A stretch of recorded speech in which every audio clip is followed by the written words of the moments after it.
Assalaamu alaykum warahmatullaahi wabarakaatu. Kabajamtoota hordoftoota Saalihaa YouTube. Ani maqaan koo Saalihaa Mustafaa yookiin immoo Heelawaanaan jedhama. YouTube kanaaf illee haaraadha. Inshallah YouTube channel kanarratti wantoota garaagaraa wantoota isin fayyada jedhee yaadu isiniif dhiyeessuuf karoorfadheen jira. Inshallah Rabbiin na gargaaree. Sana duratti garuu waluma barraa'ee nufi har'aa waa biraa qabadhee hin dhufne. Akkasuma immoo baga Rabbiin Iidii lammaffaadha. Guyyaa Arafaa lammaffaa jechuudha.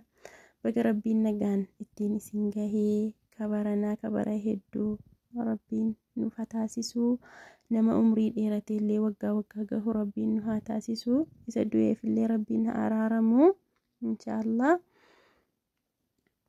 Akkasuma obboleewwan keenya kanneen biyya Arabaa jirtanullee Iidii biyya ormaa badaa miti. Anis kanaan dura biyya Arabaan ture.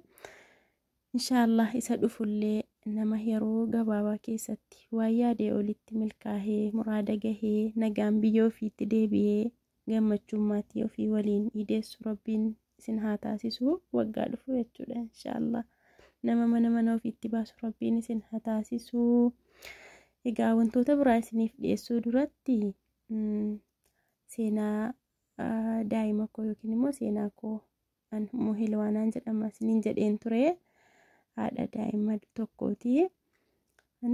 Seenaa isiniif dhiyeessuu barbaadeetanii seenaan kun seenaa dhugaatii yookiin seenaa namaa yookiin immoo seenaa jettee miti. Seenaa dhuma anarra gaheedha jechuudha. Maaliif jennaan obboleettiiwwan koo kanneen haadha taatanii jirtanuuf kanneen siichi haadha ta'uu jirtu barumsa irraa fudhattu jedhee gatii yaadee fi sunis maanni jennaan egaa akkuma isinitti hime kanaan dura biyya Arabaan ture. Akkuma nama tokko dalagatee of jijjiiruuf namni biyyaa bahaa. Sana booda kara biyya argan deebi'ee bultii jaarradhee alhamdulillah Rabbiin daa'ima ilmoo durbaatiin na badhaasee alhamdulillah. Egaa Rabbiin egaa karaa baay'eetiin nama mokkoraa. Garii ilmoo dhowwatee yaa Rabbi jedhaa gariin immoo kenneefillee ilmoonnatti danatte jedhaa gariin immoo ilmoo sunillee hafee dhabdee wajjin mokkoramaa waa baay'ee jira jechuudha. Waa baay'eetiin nama mokkora jechuudha Rabbiin jedhee ragaamaa inni quraana isaa keessatti walanabluwannakum isin mokkorraa bishay'iin wantoota garaagaraatiin sana keessaa ilmaaniif qabeenyaan isin mokkorra jedhee bakka baay'eetti dubbatee jira jechuudha Rabbiin. Dhumarratti immoo wabashiris saabiriin gammachiisii warroota immoo mokkoroo kanarratti sabaranii nuun jedhee. Egaa mokkoroon sunnaadha. Rabbiin mu'minuma ofii mokkoraa namuma ofii jaallatu mokkoraa. Mokkoroo kanarratti illee nama sabaree jazaa sabriisaa Rabbiirraa argatu Rabbiin nu haa taasisu. Egaa daa'imni koo sunii akkuma dhalattee torbii lama waan akkasii inshallah zirziriidhumaan bal'inaan seenaa sii bal'inaan kara fuulduraatti isiniifan ibsaa. Dhibee onnee yookiin keezii onnee akkasiin qabdudha kan irratti beekame. Egaa keezii onneen yookiin immoo dhibee onneen gosa baay'ee qaba. Kan baay'ee ulfaatusidha jechuudha. Yeroo hammaa kana addunyaa irratti lubbuu baasuudhaan battalumatti lubbuu namootaa baasuudhaan kan sadarkaa tokkoffaarra jiru dhibee onneedha.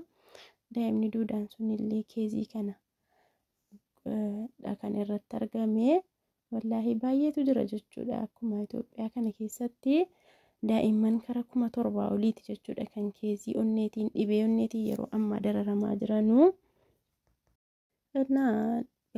Dhibeen kunis kan biyya keessatti yaalamuu kan hin dandeenyedha biyya alaatti malee. Isinitti himeen ture gahaan kanaan dura biyya Arabaan ture. Biyya alaa miti biyya keessatti yaalchisuu jechuun iyyuu baay'ee ulfaata. Kanaaf dandeettii biyya alaa deemanii yaalchisuu gatii hin qabnee fi hawaasarraa gargaarsa barbaannee karaa Abdii Geetaachoo Abbabaa irra hedduun keessan hin beektu jedhee abdiin qabaa. Kan imimmaa miskiina baay'ee dharagedha. Rakkataa baay'ee miidiyaa irra gadhiisee akka uummanni gargaaru kan godhedha Abdii Geetaachoo jechuun. anis isaaf bilbilee akka inni dhufee hawaasatti naaf dhiyeessu bilbilee fiinnaan maashaallah rabbi sarraa jaallatu dhufee viidiyoo hojjetee viidiyoon sun illee waggaa ramadaana darbeetii irra hedduun keessan argitaniitu ta'uu danda'a kanneen yuutuubii kana jala jirtanuu jechuudha. Innaa akka uummanni daa'ima kana gargaaru taasisee ture. Alhamdulillah summa alhamdulillah rabbii gaditti jalqaba awwalan rabbii dhagaa kan yoomuu galateeffatamu achi taansuudhaan egaa sababa kan ta'es ummata hawaasa galateeffachuun barbaada. Alhamdulillahi rabbil aalamiin gargaarsi godhamee daa'imni koo Helwaanaan yaalii argattee jirti jechuudha. Gara biyya alaa deemtee innaa sanadha jechuudha kan seenaa sana kan isinii ibsuu barbaade. Akkamitti yaalamtee biyya kamitti yaalamtee wallaahi egaa ofiifuu dalagaaf biyya alaa deemuun baay'ee ulfaataan kwaan yaaliidhaaf deemuu miti. Maaliif namoota baay'ee sabiyyii nama jabaa namoota baay'eetu jechuudha biyya alaa deemanii yaalamuuf karaa adda addaatiin namootuma biiroo keessa hojjanna eejansiidha seera qabeessa jedhanuun deemanii yaalamne yookiin maallaqa isaaniitti nafne yookiin yaalii hin arganne biyya deemuuf ka'an gahaniillee hospitaalatti kikkileenyaa argachuu dadhabanii kan harka qullaa aafiyaa isaaniilleetu yaalamin kan deebi'an baay'eetu jiru jechuudha. Innaa keezii onnee jechuun immoo biyya kamittuu kan yaalamuu danda'u miti.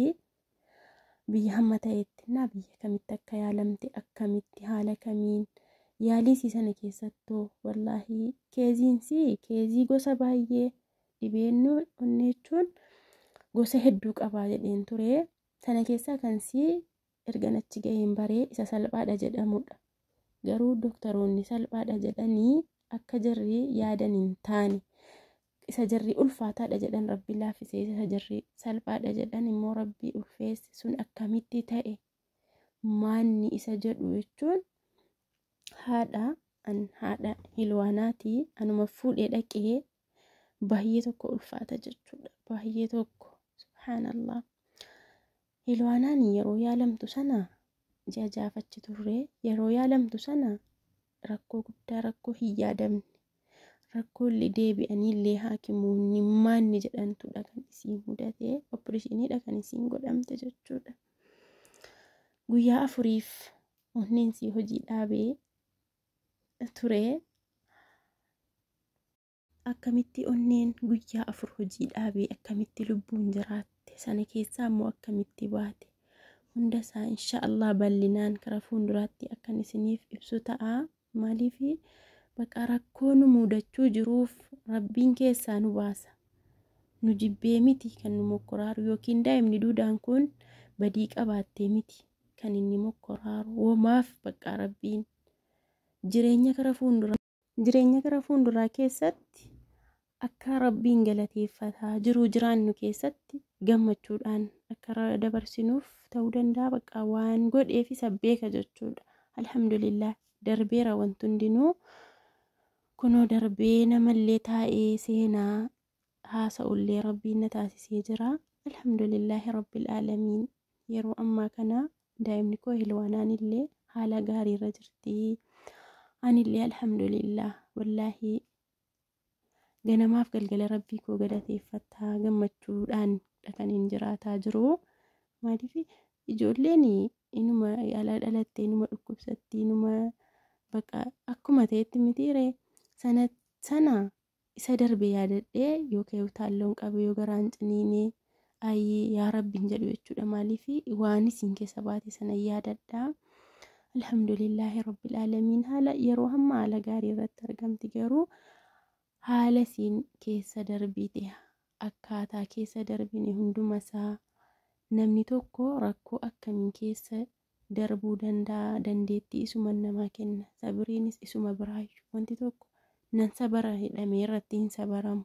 Yoo rabbi sabrii namaaf kenne malee nan danda'a hidhamees nan danda'a bakka yaa rabbi na gargaari akkas jedhamnaan hinuma godhama. Wallaahi alhamdulillah jechuudha. Inshaallah hadhallee viidiyoon dheeratee jira yeroo jalqabaati. karaa fuulduraatti gaa yoo rabbi jedhee seenaa sii bal'inaan isiniif hin ibsaa. Hilwaanaan illee kana fakkaatti isii kanadha.